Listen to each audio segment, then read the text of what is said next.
Property zone programme ਦੇ ਵਿੱਚ ਆਪ ਸਭ ਦਰਸ਼ਕਾਂ ਨੂੰ ਪਿਆਰ ਭਰੀ ਸਤਿ ਸ਼੍ਰੀ ਅਕਾਲ। Welcome to property zone. Property ਘਰ-ਬਾਰ, ਕਾਰੋਬਾਰ ਜਾਂ ਕਿਸੇ ਵੀ ਤਰ੍ਹਾਂ ਦੀ ਜਿਹੜੀ ਤੁਹਾਡੀ ਜਿਹਨੂੰ ਆਪਾਂ ਜਾਇਦਾਦ ਕਹਿ ਦਿੰਦੇ ਆ, ਐਸੈਟਸ ਕਹਿ ਦਿੰਦੇ ਆ, ਜਿਹੜੀ ਅਚਲ ਜਾਇਦਾਦ ਹੁੰਦੀ ਹੈ ਉਹਦੇ ਬਾਬਤ ਜਿੱਥੇ ਅਸੀਂ ਗੱਲਬਾਤ ਕਰਦੇ ਹਾਂ ਉੱਥੇ ਉਸ ਦੇ ਨਾਲ ਸੰਬੰਧਿਤ ਜਿਹੜੀਆਂ ਗੱਲਾਂ ਨੇ, ਭਾਵ ਚਾਹੇ ਤੁਸੀਂ ਉਸ ਪ੍ਰੋਪਰਟੀ ਦੇ ਇਨਸਪੈਕਸ਼ਨ ਕਰਵਾਉਣੀ ਹੈ ਜਾਂ ਉਸ ਪ੍ਰੋਪਰਟੀ ਦੇ ਉੱਤੇ ਕੋਈ ਇੰਪਰੂਵਮੈਂਟ ਕਰਵਾਉਣੀ ਹੈ, ਕੰਸਟਰਕਸ਼ਨ ਕਰਵਾਉਣੀ ਹੈ, ਜਾਂ ਤੁਸੀਂ ਉਸ ਪ੍ਰੋਪਰਟੀ ਦੀ ਇੰਸ਼ੋਰੈਂਸ ਕਰਵਾਉਣੀ ਹੈ, ਜਾਂ ਤੁਸੀਂ ਉਸ ਪ੍ਰੋਪਰਟੀ ਨੂੰ ਖਰੀਦਣ ਦੇ ਲਈ ਜਾਂ ਉਸ ਪ੍ਰੋਪਰਟੀ ਦੇ ਇੰਪਰੂਵਮੈਂਟ ਦੇ ਲਈ ਤੁਹਾਨੂੰ ਪੈਸੇ ਧੇਲੇ ਦੀ ਜ਼ਰੂਰਤ ਹੈ। ਉਹ ਸਾਰੀਆਂ ਗੱਲਾਂ ਜਿਹੜੀਆਂ ਹਾਂਜੀ ਇਸ ਜ਼ੋਨ ਦੇ ਵਿੱਚ ਆਉਂਦੀਆਂ ਨੇ। ਸੋ ਪ੍ਰੋਪਰਟੀ ਜ਼ੋਨ ਦਾ ਸਾਡਾ ਮਕਸਦ ਜਿਵੇਂ ਤੁਸੀਂ ਜਾਣਦੇ ਹੋ ਇਹੀ ਹੁੰਦਾ ਅਤੇ ਅਸੀਂ ਇਸ ਦੇ ਵਾਸਤੇ ਹਰ ਸਮੇਂ ਜਿਹੜਾ ਹੈ ਸਮੇਂ ਅਨੁਸਾਰ ਕੋਈ ਨਾ ਕੋਈ ਜਿਹੜੇ ਸਾਡੇ ਮਾਹਰ ਹੁੰਦੇ ਹਨ ਆਪਣੇ ਕਿੱਤੇ ਦੇ, ਆਪਣੇ ਖੇਤਰ ਦੇ, ਜਿਨ੍ਹਾਂ ਦਾ ਸੰਬੰਧ ਪ੍ਰੋਪਰਟੀ ਦੇ ਨਾਲ ਹੁੰਦਾ, ਉਹਨਾਂ ਨੂੰ ਲੈ ਕੇ ਹਾਜ਼ਰ ਹੁੰਦੇ ਹਾਂ। ਅਤੇ ਇਸੇ ਲੜੀ ਦੇ ਵਿੱਚ ਅੱਜ ਸਾਡੇ ਨਾਲ ਮੌਜੂਦ ਹਨ ਪ੍ਰੋਪਰਟੀ ਦੀ ਜਿਹੜੀ ਲੈਣ ਦੇ ਵਿੱਚ ਮਦਦ ਕਰਨ ਦੇ ਵਿੱਚ, ਪੈਸੇ ਧੇਲੇ ਦੀ ਮਦਦ ਕਰਨ ਦੇ ਵਿੱਚ, ਫਾਈਨਾਂਸਿੰਗ, ਮੌਰਗੇਜ ਕਰਨ ਦੇ ਵਿੱਚ ਜਿਹੜੀ ਮਦਦ ਕਰਦੇ ਹਨ, ਮੌਰਗੇਜ ਬ੍ਰੋਕਰ ਸਾਡੇ ਦਰਮਿਆਨ ਬੜੇ ਲੰਬੇ ਸਮੇਂ ਤੋਂ ਜਾਣੇ ਪਹਿਚਾਣੇ Satpal Saroya ji. Welcome to property zone. Thank you ji. Saroya Sahib, property ਦੀ ਗੱਲ ਜੇ ਚੱਲਦੀ ਹੈ ਤਾਂ ਪੈਸਾ ਸਭ ਤੋਂ ਪਹਿਲਾਂ ਆਉਂਦਾ ਹੈ ਜੀ। ਜੀ ਜੀ ਜੀ। ਪੈਸੇ ਦੀ ਜਿਹੜੀ ਖਰੀਦੋ ਫਰੋਖਤ ਦੇ ਲਈ ਬਹੁਤ ਜਿੱਥੇ ਜ਼ਰੂਰਤ ਪੈਂਦੀ ਹੈ, ਪੈਸਾ ਇਹਨਾਂ ਕੈਨੇਡਾ ਵਰਗੇ ਮੁਲਕਾਂ ਦੇ ਵਿੱਚ ਪ੍ਰੋਪਰਟੀ ਲੈਣ ਦੇ ਲਈ ਕੀ ਸੌਖਾ ਹੀ ਮਿਲ ਜਾਂਦਾ ਜੀ? ਸੌਖਾ ਵੀ ਆ, ਔਖਾ ਵੀ ਆ। ਪਹਿਲਾਂ ਸੌਖਾ ਦੱਸ ਦਿਓ ਜੀ। ਸੌਖਾ ਜਿਸ ਤਰ੍ਹਾਂ ਆਪ ਜਿਹਨੂੰ ਵੀ ਪ੍ਰੀਵੀਅਸ ਸਾਡੇ ਬੈਕ ਹੋਮ ਕੰਟਰੀ ਦਾ ਪਤਾ ਹੀ ਆ, ਉੱਥੇ ਪੈਸਾ ਲੈਣਾ ਹੋਵੇ ਪ੍ਰੋਪਰਟੀ ਵਾਸਤੇ ਤਾਂ ਬਹੁਤ ਡਿਫਿਕਲਟ। ਉਹ ਤਾਂ ਸਾਰੇ ਪੈਸੇ ਪਹਿਲਾਂ ਇਕੱਠੇ ਕਰਨੇ ਪੈਂਦੇ ਆ, ਬਹੁਤ ਡਿਫਿਕਲਟ ਹੈ। ਇੱਥੇ ਤੁਸੀਂ ਦੇਖੋਗੇ ਜੇ ਘੱਟੋ ਘੱਟ ਜੇ ਆਪਾਂ ਰੈਜ਼ੀਡੈਂਸ਼ੀਅਲ ਪ੍ਰੋਪਰਟੀ ਦੀ ਗੱਲ ਕਰਦੇ ਹਾਂ ਜੀ, ਤੇ ਅਗਰ ਤੁਹਾਡੇ ਕੋਲ ਐਜ਼ ਲੋ ਐਜ਼ 7-8% ਜਾਂ 10% ਵੀ ਪੈਸਾ ਹੈਗਾ, ਤੁਸੀਂ ਉਹ ਪ੍ਰੋਪਰਟੀ ਇੱਕ ਲੈ ਸਕਦੇ ਹੈਗੇ। $1 ਮਿਲੀਅਨ ਜਾਂ ਲੈਸ ਦੈਨ $1 ਮਿਲੀਅਨ ਤੱਕ ਤੁਹਾਨੂੰ ਪ੍ਰੋਪਰਟੀ ਮਿਲ ਜਾਂਦੀ ਹੈ। ਪ੍ਰੋਪਰਟੀ ਉਹ ਕੀ ਹੋਏਗੀ, ਤੁਹਾਡਾ ਘਰ ਹੋਏਗਾ ਜੇ ਤੁਸੀਂ ਆਰਾਮ ਨਾਲ ਬੈਠ ਸਕਦੇ। ਹੁਣ ਉਹਦੇ ਵਿੱਚ ਦੇਖੋ ਇਹ ਤਾਂ ਇੱਕ ਬੜੀ ਈਜ਼ੀ ਸਟੇਟਮੈਂਟ ਹੋ ਗਈ ਵੀ ਅਸੀਂ 7% ਜਾਂ 10% ਨਾਲ ਲੈ ਲੈਣੀ। ਉਹਦੀਆਂ ਕੁਆਲੀਫਿਕੇਸ਼ਨਸ ਨੇ, ਕੁਆਲੀਫਾਈ ਕਰਨਾ ਪੈਂਦਾ ਸਾਨੂੰ। ਕੁਆਲੀਫਿਕੇਸ਼ਨਸ ਕੀ ਹੈਗੀਆਂ ਨੇ ਉਹਦੇ ਵਿੱਚ? ਸਾਡੇ ਕ੍ਰੈਡਿਟ ਆ ਗਿਆ ਸਾਡਾ, ਸਾਡੀਆਂ ਜੌਬਸ ਆ ਗਈਆਂ ਜੀ, ਅਸੀਂ ਸੈਲਫ ਇੰਪਲਾਇਡ ਹਾਂ, ਸਾਡੀਆਂ ਉਹ ਕੁਆਲੀਫਿਕੇਸ਼ਨ ਹੋ ਗਈਆਂ, ਟੈਕਸਸ ਹੋ ਗਏ ਸਾਡੇ ਵਿੱਚ ਉਹਦੇ। ਉਸ ਤੋਂ ਬਾਅਦ ਮੇਨ ਚੀਜ਼ ਹੁੰਦੀ ਵੀ ਸਾਡਾ ਵੀ ਡਾਊਨ ਪੇਮੈਂਟ ਦਾ ਪੈਸਾ ਕਿੱਥੋਂ ਆ ਰਿਹਾ, ਸੇਵਿੰਗ 'ਚੋਂ ਆ ਰਿਹਾ, ਕਿੱਥੋਂ ਆ ਰਿਹਾ ਪੈਸਾ। ਇੱਕ ਚੀਜ਼ ਮੈਂ ਤੁਹਾਨੂੰ ਦੱਸਾਂ ਕਿ ਦੇਖੋ ਇੱਥੇ ਦੀਆਂ ਬੈਂਕਾਂ ਇਹ ਨਹੀਂ ਉਹ ਨਹੀਂ ਕਹਿੰਦੇ ਵੀ ਤੁਸੀਂ ਲਾਈਨ ਆਫ ਕ੍ਰੈਡਿਟ 'ਚੋਂ ਲੈ ਕੇ ਡਾਊਨ ਪੇਮੈਂਟ 'ਚ ਪੈਸਾ ਪਾ ਦਿਓ, ਜਾਂ ਕ੍ਰੈਡਿਟ ਕਾਰਡ 'ਚੋਂ ਚੱਕ ਕੇ ਨਹੀਂ ਡਾਊਨ ਪੇਮੈਂਟ 'ਚ ਪੈਸਾ ਪਾ, ਨਹੀਂ, ਇਸ ਤਰ੍ਹਾਂ ਨਹੀਂ ਹੋਣਾ ਹੈਗਾ। ਉਹ ਪੈਸਾ ਤੁਹਾਡੀ ਸੇਵਿੰਗ 'ਚ ਹੋਣਾ ਚਾਹੀਦਾ। ਬਿਲਕੁਲ। ਜਾਂ ਤੁਸੀਂ ਮੰਨ ਲਓ ਕਈ ਵਾਰੀ ਜਿੱਦਾਂ ਅਸੀਂ ਬੈਕ ਹੋਮ ਤੋਂ ਪੈਸਾ ਲੈ ਕੇ ਆਏ ਹੁੰਦੇ ਹਾਂ, ਉਹ ਸਾਡੇ ਸੇਵਿੰਗ ਅਕਾਊਂਟ 'ਚ ਪੈਸਾ ਜਾਂ ਚੈਕਿੰਗ ਅਕਾਊਂਟ 'ਚ ਪੈਸਾ ਪਿਆ ਹੋਣਾ ਚਾਹੀਦਾ। ਸੋ ਨਟਸ਼ਲ 2-3 ਮੇਨ ਕੁਆਲੀਫਿਕੇਸ਼ਨ ਇਹਦੀਆਂ: ਕ੍ਰੈਡਿਟ, ਜੌਬ ਜਾਂ ਬਿਜ਼ਨਸ ਜੀ, ਔਰ ਡਾਊਨ ਪੇਮੈਂਟ। ਬਹੁਤ ਅੱਛੇ। ਸੋ ਮੈਂ ਆਪਣੇ ਦਰਸ਼ਕਾਂ ਦੀ ਜਾਣਕਾਰੀ ਲਈ ਦੱਸ ਦਿਆਂ ਕਿ ਕਈ ਵਾਰੀ ਸਾਨੂੰ ਇਹ ਵੀ ਭੁਲੇਖਾ ਹੁੰਦਾ ਹੈ ਕਿ ਕਿਉਂਕਿ ਜਿਵੇਂ ਕੀਮਤਾਂ ਅੱਜ ਦੀ ਜੇਕਰ ਗੱਲ ਕਰੀਏ, ਘਰਾਂ ਦੀਆਂ ਕੀਮਤਾਂ ਜੇਕਰ ਆਪਾਂ ਰੈਜ਼ੀਡੈਂਸ਼ੀਅਲ ਪ੍ਰੋਪਰਟੀ ਦੀ ਗੱਲ ਕਰੀਏ ਕਿ ਬਹੁਤ ਵੱਧ ਰਹੀਆਂ ਨੇ, ਅਤੇ ਉਹ ਹੁੰਦਾ ਕਿ ਕਈ ਵਾਰੀ ਪਹੁੰਚ ਤੋਂ ਬਾਹਰ, ਜਿਵੇਂ ਨਾ ਅਸੀਂ ਇਹ ਦੇਖ ਰਹੇ ਸੀ ਕਿ 27-28% ਓਵਰ ਦਾ ਈਅਰ ਪ੍ਰੋਪਰਟੀਜ਼ ਦੇ ਵਿੱਚ ਇਨਕਰੀਜ਼ ਹੋਇਆ ਜਾਂਦਾ ਪ੍ਰਾਈਸ ਦੇ ਵਿੱਚ ਆਇਆ। ਹਾਂਜੀ। ਸੋ ਉਹਦੇ ਲਈ ਨਾ ਜਿਵੇਂ ਕਹਿੰਦੇ ਆ ਵੀ ਉਹ ਦੌੜ ਜਿਹੜੀ ਹੁੰਦੀ ਹੈ, ਉਹ ਨਾ ਜਿਹੜੀ ਡਾਊਨ ਪੇਮੈਂਟ ਦੀ ਦੌੜ ਹੁੰਦੀ ਹੈ। ਸੋ ਕਈ ਵਾਰੀ ਉਹ ਇੱਕਦਮ ਉਹ 'ਚ ਵੀ ਉਛਾਲ ਆਉਂਦਾ ਜੀ 19% ਦਾ ਹੀ। ਸੋ ਅਸੀਂ ਆਪਣੇ ਦਰਸ਼ਕਾਂ ਨੂੰ ਇਹ ਦੱਸਣਾ ਚਾਹਾਂਗੇ ਕਿ ਕਈ ਕ੍ਰੀਏਟਿਵ ਸੋਲਿਊਸ਼ਨ ਹੁੰਦੇ ਨੇ।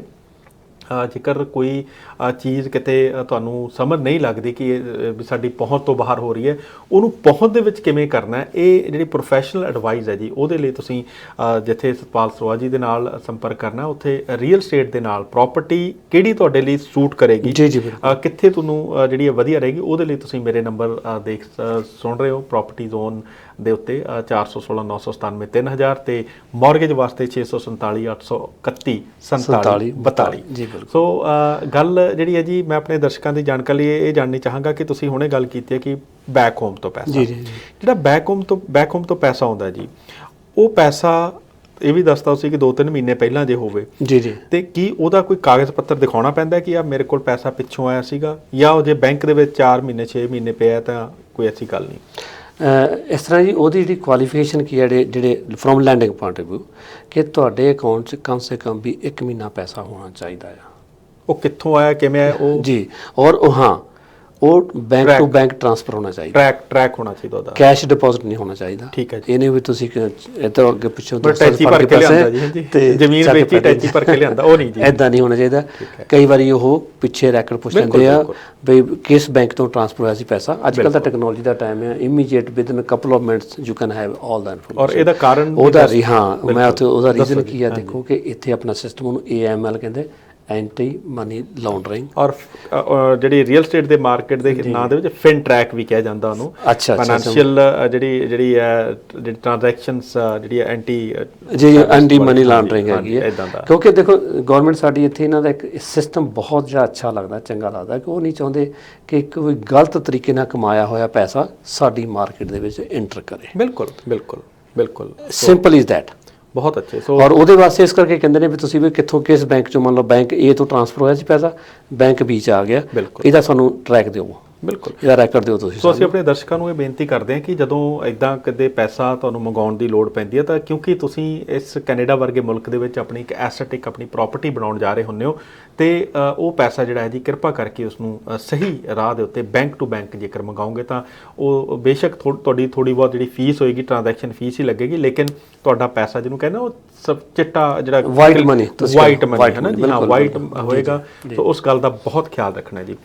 ਅਗਲੀ ਗੱਲ ਜਿਹੜੀ ਹੈ ਜੀ, ਜਿਹੜੇ ਸਾਡੇ ਹੋਮ ਬਾਇਰਸ ਦੀ ਜੇਕਰ ਮੈਂ ਗੱਲ ਕਰਾਂ, ਉਹਨਾਂ ਨੂੰ ਕਈ ਵਾਰੀ ਆਲਰੇਡੀ ਘਰ ਲਿਆ ਹੁੰਦਾ ਉਹਨਾਂ ਨੇ ਜੀ, ਉਹ ਘਰ ਦੀ ਸੈਕੰਡ ਯੂਨਿਟ ਜਾਂ ਜਿਵੇਂ ਕਹਿ ਲਓ ਬੇਸਮੈਂਟ ਆਪਾਂ ਕਹਿ ਦਿੰਦੇ, ਜਾਂ ਕੋਈ ਘਰ ਦੀ ਕੋਈ ਇੰਪਰੂਵਮੈਂਟ ਕਰਾਉਣੀ ਹੈ, ਘਰ ਨੂੰ ਕਾਫੀ ਟਾਈਮ ਲੈ ਨੂੰ ਹੋ ਗਿਆ, ਉਹਦੇ ਲਈ ਵੀ ਕੋਈ ਲੋਨ ਜਾਂ ਕੋਈ ਐਸਾ ਫਾਈਨੈਂਸ਼ੀਅਲ? ਹਾਂਜੀ, ਬਹੁਤ ਸਾਰੇ ਸੋਲੂਸ਼ਨ ਅਵੇਲੇਬਲ ਹੈਗੇ ਨੇ। ਕਈ ਵਾਰੀ ਲੈਟਸ ਸੇ ਤੁਹਾਡੇ ਘਰ ਦੇ ਵਿੱਚ ਇਕੁਇਟੀ, ਤੁਸੀਂ ਘਰ 2-4 ਸਾਲ 5 ਸਾਲ ਪਹਿਲਾਂ ਲਿਆ ਸੀਗਾ, ਇਕੁਇਟੀ ਬਿਲਡਅਪ ਹੋ ਗਈ ਆ, ਹੁਣ ਤੁਸੀਂ ਉਹਨੂੰ ਇੰਪਰੂਵ ਕਰਨਾ ਹੈਗਾ, ਲੈਟਸ ਸੇ ਬੇਸਮੈਂਟ ਬਣਾਉਣੀ ਆ, ਉਹਦੇ ਵਿੱਚ ਤੁਸੀਂ ਕੋਈ ਉਹਦੀ ਰੈਨੋਵੇਸ਼ਨ ਕਰਨੀ, ਉਹਨੂੰ ਕੁਝ ਵੀ ਕਰਨਾ ਹੈ, ਓਵਰਆਲ ਕਰਨਾ ਹੈਗਾ, you don't have to put money from your own pocket. ਜੀ ਮੈਂ ਤੁਹਾਨੂੰ ਰੀਫਾਈਨਾਂਸ ਕਰਕੇ, ਬਿਲਕੁਲ ਉਹਦਾ ਪਰਪਸ ਕੀ ਹੁੰਦਾ ਕਿ let's say we need $100,000 $200,000 dollar, ਹੁਣ ਤੁਸੀਂ ਕੱਢ ਕੇ ਉਹਨੂੰ ਆਪਣੇ ਘਰ ਨੂੰ ਸੋਹਣਾ ਬਣਾ ਲਓ। ਬਿਲਕੁਲ ਠੀਕ ਹੈ।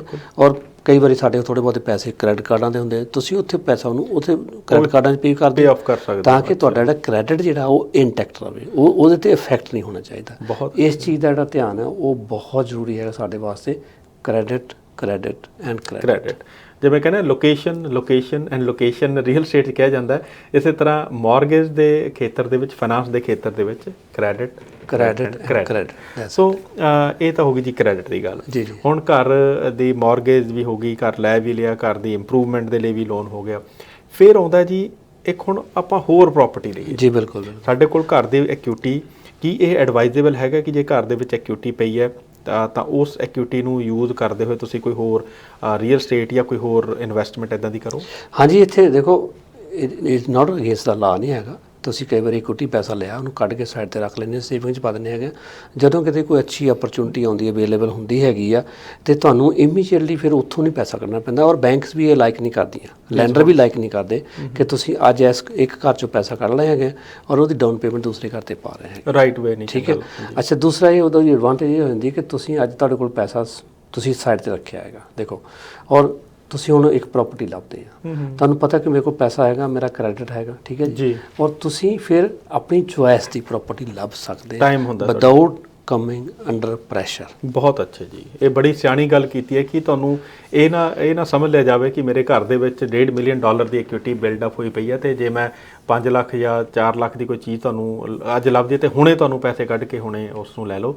ਉਸ ਗੱਲ ਨੂੰ ਥੋੜਾ ਜਿਹਾ ਜਿਹੜਾ ਇਹ ਹੁੰਦਾ ਨਾ, ਉਹ ਜਿਵੇਂ ਕਹਿੰਦੇ ਜੀ ਵਿਚਾਰਨ ਦੀ ਗੱਲ ਹੁੰਦੀ ਹੈ, ਸਮਾਂ ਵਿਚਾਰਨ ਦੀ ਗੱਲ ਹੁੰਦੀ ਹੈ। ਜੀ ਬਿਲਕੁਲ, ਪਹਿਲਾਂ ਹੀ ਉਹ ਪਲਾਨ ਤੁਸੀਂ ਲੈ ਕੇ ਚੱਲੋ ਔਰ ਤੁਹਾਡਾ ਪੈਸਾ ਤੁਹਾਡੇ ਅਕਾਊਂਟ 'ਚ ਰਹੇਗਾ ਤੇ ਤੁਹਾਨੂੰ ਸੌਖ ਵੀ ਰਹੇਗੀ, ਤੁਸੀਂ ਆਰਾਮ ਨਾਲ ਜਿਹੜਾ ਦੇਖ ਸਕੋਗੇ ਪ੍ਰਾਪਰਟੀ। ਔਰ ਇਸੇ ਚੀਜ਼ ਦੇ ਵਿੱਚ ਸੌਰੀ ਮੈਂ ਐਡ ਕਰਨਾ ਚਾਹੁੰਦਾ ਕਿ ਤੁਸੀਂ, ਮੈਂ ਇਹੋ ਐਡਵਾਈਸ ਕਰੂੰਗਾ ਕਿ ਤੁਸੀਂ ਮੰਨ ਲਓ ਅੱਜ ਤੋਂ ਸਾਲ ਬਾਅਦ ਵੀ ਸੋਚਦੇ ਆ ਜਾਂ 2 ਸਾਲ ਬਾਅਦ ਵੀ ਸੋਚਦੇ ਆ, ਮੈਨੂੰ ਕੰਟੈਕਟ ਕਰ ਲਓ। ਬਿਲਕੁਲ, ਮੈਂ ਤੁਹਾਨੂੰ ਦੱਸ ਦਿਆਂਗਾ ਕਿ ਵੀ ਤੁਸੀਂ ਲੈਟਸ ਸੇ 2 ਸਾਲ ਤੱਕ ਵੀ ਸੋਚਣਾ, ਤੁਹਾਨੂੰ ਸਟੈਪਸ ਕੀ ਚਾਹੀਦੇ ਨੇ, ਬਹੁਤ ਜ਼ਰੂਰੀ, ਤੁਹਾਡੀ ਇਸ ਵੇਲੇ ਵੀਕਨੈਸ ਕੀ ਹੈਗੀ, ਲੈਟਸ ਸੇ ਇੰਪਰੂਵ ਇਟ। ਹਾਂ ਬਿਲਕੁਲ ਬਿਲਕੁਲ, ਤਾਂ ਕਿ ਤੁਸੀਂ ਜਦੋਂ when the time is right, ਇਹ ਨਾ ਹੋਵੇ ਕਿ ਤੁਸੀਂ you are lacking something, then you have to go to maybe A lender, sorry maybe B lender, maybe private, and you will end up paying a heavy price which is not advisable। ਮੇਰੇ ਕੋਲ ਆਉਣੇ ਅੱਧਾ ਘੰਟਾ time ਹੈ ਤੁਹਾਡਾ, 1 ਘੰਟਾ time ਲੱਗਦਾ ਹੈ, ਇਟਸ ਵਰਥ। ਬਿਲਕੁਲ ਜੀ, ਅਸੀਂ ਔਰ ਉਹਦੇ ਵਾਸਤੇ ਮੈਂ ਕੋਈ ਚਾਰਜ ਨਹੀਂ ਕਰਦਾ। ਨਹੀਂ ਕੋਈ ਚਾਰਜ ਨਹੀਂ, ਸਗੋਂ ਕਾਫੀ ਜਿਹੜੀ ਹੈ ਜੀ ਚਾਹ ਕਾਫੀ ਤੁਹਾਨੂੰ ਮਿਲੇਗੀ। ਔਰ ਆਫਿਸ ਵੀ ਬੜਾ ਇਹਨਾਂ ਦਾ ਬੜੀ ਆਈਡੀਅਲ ਲੋਕੇਸ਼ਨ ਦੇ ਉੱਤੇ ਹੈ, ਸਕੁਆਇਰ 1 ਦੇ ਬਿਲਕੁਲ ਨਜ਼ਦੀਕ ਆਫਿਸ ਹੈ। 403 ਦੇ ਵਿੱਚੋਂ ਆਰਾਮ ਨਾਲ ਇੱਕ ਮਤਲਬ ਸੈਕਿੰਡਸ ਦੇ ਵਿੱਚ ਤੁਸੀਂ ਆਫਿਸ 'ਚ ਐਂਟਰ ਹੋ ਸਕਦੇ ਹੋ। ਸੋ 416 647 831 4742 ਇਹਨਾਂ ਦਾ ਫੋਨ ਨੰਬਰ ਹੈ। ਔਰ ਜੇਕਰ ਤੁਸੀਂ ਪ੍ਰਾਪਰਟੀ ਜ਼ੋਨ ਦੇ ਬਾਬਤ ਕੋਈ ਹੋਰ ਗੱਲਬਾਤ ਕਰਨੀ ਹੈ ਸਾਡੇ ਸਟੂਡੀਓ ਦੇ ਨੰਬਰਾਂ ਦੇ ਉੱਤੇ, ਜਾਂ ਤੁਸੀਂ ਸਕਰੀਨ ਦੇ ਉੱਤੇ ਜਿਹੜਾ ਮੇਰਾ ਨੰਬਰ ਦਿਖਾਇਆ ਜਾ ਰਿਹਾ ਇਹਦੇ ਨਾਲ ਵੀ ਇਸ ਨੰਬਰ ਤੇ ਸੰਪਰਕ ਕਰ ਸਕਦੇ ਹੋ। ਤੁਹਾਨੂੰ ਹੋਰ ਕਿਹੜੇ ਵਿਸ਼ਿਆਂ ਦੇ ਉੱਤੇ ਤੁਸੀਂ ਗੱਲਬਾਤ ਸਾਡੇ ਨਾਲ ਕਰਨੀ ਚਾਹੁੰਦੇ ਹੋ, ਇਹ ਵਿਸ਼ੇ ਵੀ ਸਾਨੂੰ ਤੁਸੀਂ ਜ਼ਰੂਰ ਦੱਸਣਾ। ਸੋ ਪੈਸੇ ਧੇਲੇ ਦੇ ਵਿੱਚ ਤੁਸੀਂ ਅਖੀਰ ਦੇ ਵਿੱਚ ਸਾਡੇ ਦਰਸ਼ਕਾਂ ਨੂੰ ਜਿਵੇਂ ਹੁੰਦਾ ਨਾ ਜੀ, ਅਸੀਂ ਅਕਸਰ ਇਹ ਹੁੰਦਾ ਕਿ ਹੁਣ ਜੇ ਅਸੀਂ ਕੋਈ ਰੈਸਟੋਰੈਂਟ ਵਾਲੇ ਹੋਏ ਤਾਂ ਅਸੀਂ ਕਹਿੰਦੇ ਜੀ ਕੂਪਨ ਕੱਢ ਰਹੇ ਹਾਂ ਜੀ ਅਸੀਂ, ਹੈ ਨਾ ਜੀ, ਵੀ ਜਿਹੜੇ ਪਹਿਲੇ 10 ਕਾਲਰ ਹੋਣਗੇ ਉਹਨਾਂ ਨੂੰ ਜੀ ਆਹ ਕੂਪਨ। ਜੀ ਜੀ ਜੀ। ਸੋ ਇੱਕ ਐਡਵਾਈਸ ਜਿਹੜੀ ਹੁੰਦੀ ਹੈ ਕਈ ਵਾਰੀ ਉਹ ਵਰਥ $1 ਮਿਲੀਅਨ ਹੁੰਦੀ ਹੈ, ਕਿਹੜੀ ਐਡਵਾਈਸ, ਕਿਹੜਾ ਟਿਪ ਤੁਸੀਂ ਦੇਣਾ ਚਾਹੁੰਦੇ ਹੋ ਜੀ? ਹਾਂ, ਮੈਂ ਵੈਸੇ ਹੀ ਦਿਮਾਗ 'ਚ ਆ ਰਿਹਾ ਸੀਗਾ, ਹੁਣ ਬੈਠੇ ਕਰ ਰਿਹਾ ਸੀਗਾ ਕਿ ਜਦੋਂ ਕੋਈ ਵੀ ਤੁਹਾਨੂੰ ਕੰਟੈਕਟ ਕਰਦਾ ਆ ਜੀ, ਤੁਸੀਂ ਈਵਨ ਉਹਨਾਂ ਨਾਲ ਅੱਗੇ ਗੱਲਬਾਤ ਕਰਨ ਤੋਂ ਪਹਿਲਾਂ ਤੁਸੀਂ ਉਹਨੂੰ ਮੇਰੇ ਕੋਲ ਲੈ ਆਓ। ਬਿਲਕੁਲ ਠੀਕ ਹੈ ਜੀ, ਕਿ ਇਹਨਾਂ ਦੀ ਆਹ ਪਲਾਨ ਹੈ ਜੀ, ਕੀ ਕਰੀਏ ਅਸੀਂ। ਬਹੁਤ ਅੱਛੇ, ਬਹੁਤ ਅੱਛੇ। ਔਰ ਉਹ ਜਿਹੜੀ ਆ ਤੁਹਾਨੂੰ ਆਲਮੋਸਟ ਹੈਸਲ ਫ੍ਰੀ ਤੁਹਾਡੀ ਟ੍ਰਾਂਜੈਕਸ਼ਨ ਹੋ ਜਾਏਗੀ। ਔਰ ਉਹਦੇ 'ਚ ਦੇਖੋ ਨਾ ਤਾਂ ਕੋਈ ਕਾਸਟ ਇਨਵੋਲਵ ਹੈ, ਇਨਵੋਲਵਮੈਂਟ ਕੀ ਹੈ ਤੁਹਾਡੇ ਟਾਈਮ ਦੀ, ਤੁਹਾਨੂੰ ਸਲਾਹ ਮਸ਼ਵਰਾ ਜਿਹੜਾ ਹੈ ਜੀ ਉਹ ਬਿਲਕੁਲ ਮੁਫਤ ਦਿੱਤਾ ਜਾਏਗਾ। ਔਰ ਅੱਗੇ ਤੁਹਾਡੀ ਮਰਜ਼ੀ ਹੈ ਕਿ ਤੁਸੀਂ ਕਿਵੇਂ ਜਿਹੜਾ ਸਟੈਪ ਅਗਲਾ ਲੈਣਾ ਹੈ। ਜੀ ਬਿਲਕੁਲ ਬਿਲਕੁਲ, ਉਹ 'ਚ ਕੋਈ ਬਾਈਂਡਿੰਗ ਨਹੀਂ ਹੈ, ਕੋਈ ਨਥਿੰਗ ਇਜ਼ ਦੇਅਰ, ਨਹੀਂ ਕੋਈ ਆਬਲੀਗੇਸ਼ਨ ਨਹੀਂ ਹੈਗੀ ਉਹਦੇ 'ਚ।